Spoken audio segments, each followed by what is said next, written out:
we all believe in something controversial. You know, something that a large percentage of the population disagrees with. For me, it's not that I believe Spider-Man Far From Home is objectively the most disappointing piece of cinema that ever laid its grimy little fingers on an AMC theater, or that Knives Out is actually a pretty crap satire. Okay, I do believe in both those things. However, an opinion that I insist is even more debatable is that Hyrule Warriors Age of Calamity is a superior game to The Legend of Zelda Breath of the Wild. We're all familiar with Breath of the Wild, that niche indie title that only sold a few copies. Not only that, but we also love Breath of the Wild, ambiance music and all. From Terry Time Zora, to Terry Time Rito, to Terry Time Gerudo, to Terry Time Goron, to that one song I'm pretty certain distinctly plays after completing the Shrine Quest in Hebra, but I'm not completely positive in that one.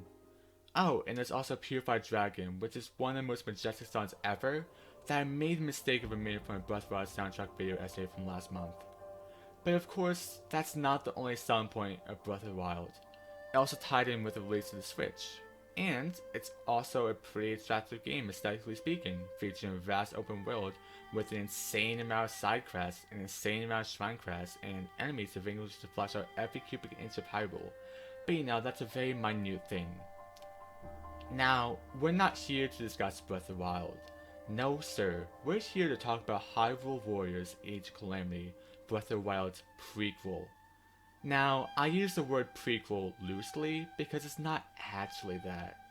You see, the events of Age of Calamity and Breath of the Wild respectively run in parallel universes. Same characters, same general timelines up until a point, and same bitter tasting game cartridges. But most importantly, more Zelda timelines to convolute the lore even further. Yippee!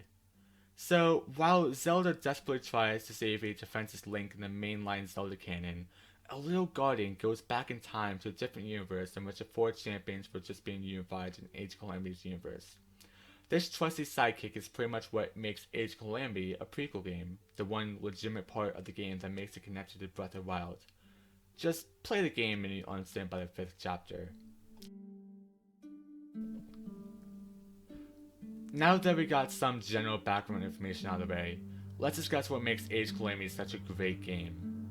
Firstly, since this is a beat 'em style game, the combat should be expectedly good. Not only does Age of Calamity's combat deliver in that department, I would also argue it's amazingly done. Sure, some of the characters' abilities are a bit underwhelming, I'm looking at you, Zelda, but the roster is so expansive and full of incredibly done protagonists with great abilities that the weak characters feel somewhat redeemable. The first character with an extremely solid moveset that springs to mind for me is Impa. Yeah, you'd think Link would be the most fleshed out character gameplay wise, but seriously, Impa's abilities are incredibly useful in combat. They're not something overtly flashy, they're straightforward attacks that feel unique for how enemies can be confronted with this attack, and how many enemies can be attacked head on. But of course, this is me discussing about only one character. Mipha, Urbosa, and of course Link are also noteworthy shoutouts, as well as some of the game's creatively handled secret characters.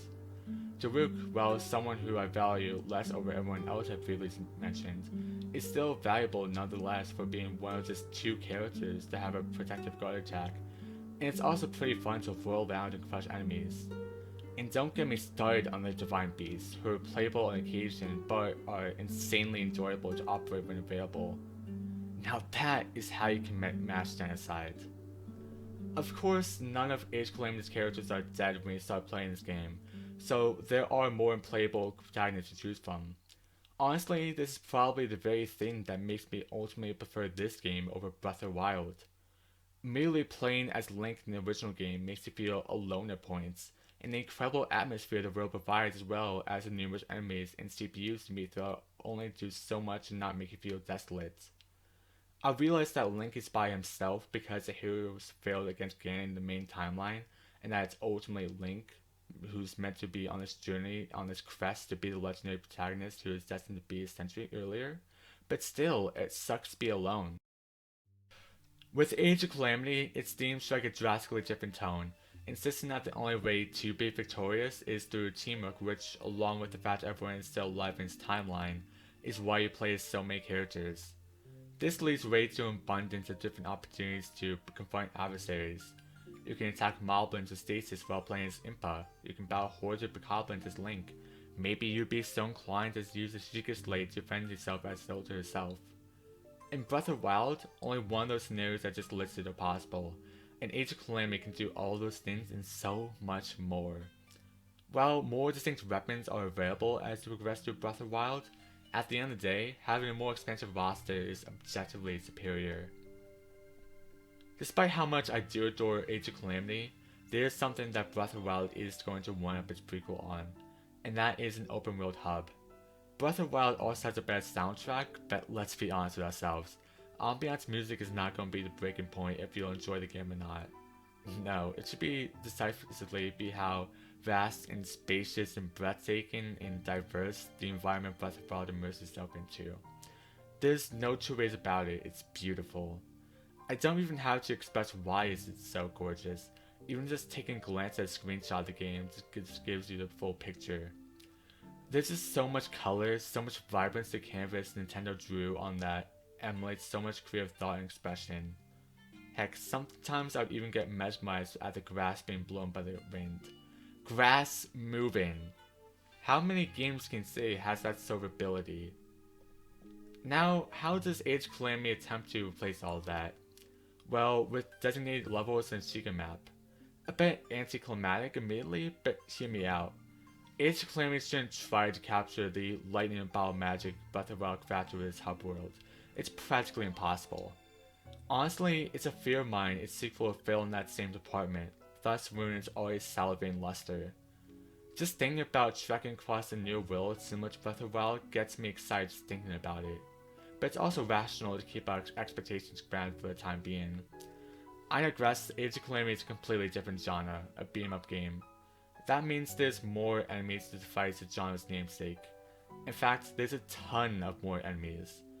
If Age of Calamity tried to replicate an open world resembling Breath of the Wild and implement that many monsters, then it would just be overwhelmingly clustered, thus making the players distracted and thus making the players unable to really evaluate the beauty of the environment surrounding them. So, with what Age of Calamity did do, it's more than enough. Levels are structured around detailed and vibrant environments, but makes them restricted in space to explore. Makes sense. Age of Calamity isn't an exploration game, it's an action game. There are also side missions to enhance each one of your character's strength and XP. I find myself constantly comparing these to the Shrine Quest of Breath of the Wild, although I much more prefer the former over the latter. Age of Calamity's side missions are contain open terrains where you face hordes of enemies and, more importantly, the areas for each quest feel unique. Can't say the same for Shrine Quests, which are confined in the same dungeon-like rooms that all feel claustrophobic. Doesn't help either that the attacks more or less feel monotonous, so I always get this overwhelming sense of dread that I didn't get that much accomplished in the span of an hour. Age of Calamity's missions are all incredibly concise, incredibly action-packed, and incredibly more interesting than the latter. Finally, there's both games' stories to unravel. Breath of the Wild is deceptively simple for how much effort was placed on its environment, almost as if it was some kind of trade-off. Either way, it consists of freeing all 4 divine beasts and defeating Ganon. Age of Calamity is surprisingly complex for a combat-heavy title. First, you have to unite the 4 champions along with pair them with their respective divine beasts. Next, you free the divine beasts after Ganon unexpectedly emerges and possesses many of Hyrule's defenses from the Calamity. After successfully liberating the great beasts, Link, Zelda, and company confront Ganon and take back Hyrule. That's only the clip notes too. I didn't even mention the prevalence of the Yiga clan, Masakoga, Suga, or Altor, who is meant to be the game's foreboding antagonists. However, I don't want these comparisons to make it seem as though I don't think Breath of the Wild is an amazing masterclass in submersion, because it is. I adore Breath of the Wild, but for different reasons that don't add up to how much I adore Age of Calamity. While less immersive, it does manage to do a lot amazingly well. From compelling combat to a bolstered roster of characters to play as, to intriguing side abilities, to a shockingly deep narrative. Age of Calamity has a lot to offer, and unfortunately I think that's overshadowed by the fact that it is a beat-em-up title. For those watching, I ask you to look over that and consider all the aspects that make it shine. Yes, it does have performance issues from time to time, and yes, it has framing issues that can disrupt the action, but that's to be expected with so many models flooding each sector of the levels. Look past those problems, look over the fact it doesn't have a written open world, and you've got yourself not only a great game, but the perfect prequel.